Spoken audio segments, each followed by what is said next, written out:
This is very important work, and the inspiration for the beginning was to look at the new internal audit standards that were released by the Institute of Internal Auditors in 2024.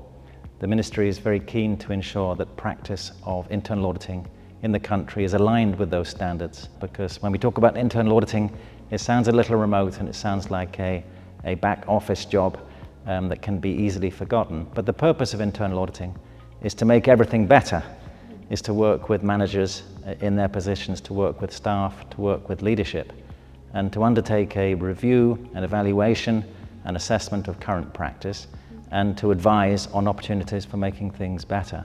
And this affects all aspects of what the public sector is doing, from humble duties of administering processes and all operations and decision making and policy making.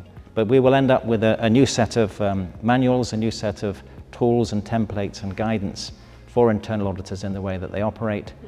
We hope that this will be improved in terms of its clarity and structure, that they can really see the alignment between the work that they're doing, the requirements of the standards, and what's written into legislation. And it should make their work easier so that they can focus on doing the best job they can in applying their critical assessment and being the trusted advisor for the managers that they serve.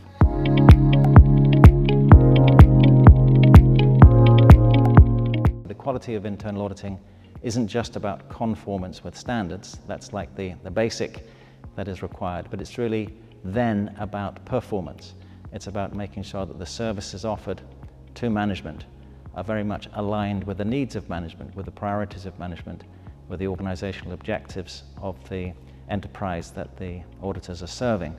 And so that collaborative approach, I really think, is going to be one of the major messages that comes from this work that we're doing. We wanted to make it very clear that internal auditing, to be successful, really needs the support and the encouragement and resources from senior management. Tone at the top and leadership is very important. And there are standards in the new framework about professional courage, which I think is very key to that new level of confidence. It's quite challenging for an internal auditor to be presenting the results of their evaluations and maybe meeting with some challenges and some different opinions about the nature of the operations that they've observed and evaluated. But they will be reassured, I think, by the methodology to have greater confidence and courage to be able to stand up to that criticism, supported by the effectiveness of their processes, supported by the evidence, and being able to make really insightful comments that management, we hope, will adopt and implement for the further improvement of the services and the administration of public finances.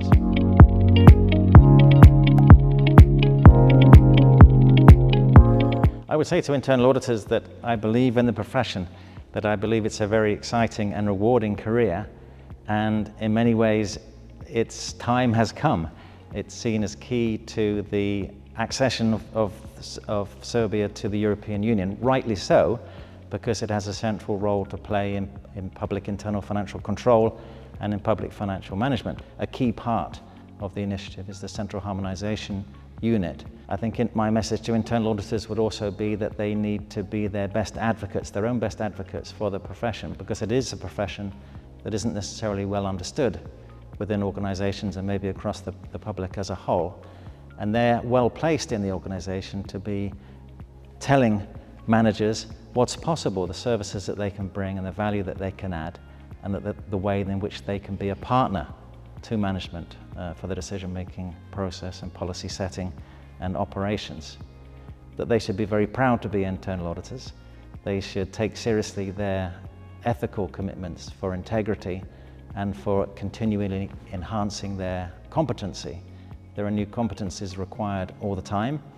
There are ways in which auditors can expand and develop their knowledge and understanding of their organizations, their organization's policies, but also professional competencies, the application of IT for data analytics, for example, being able to understand and provide assurance on protections against cybercrime.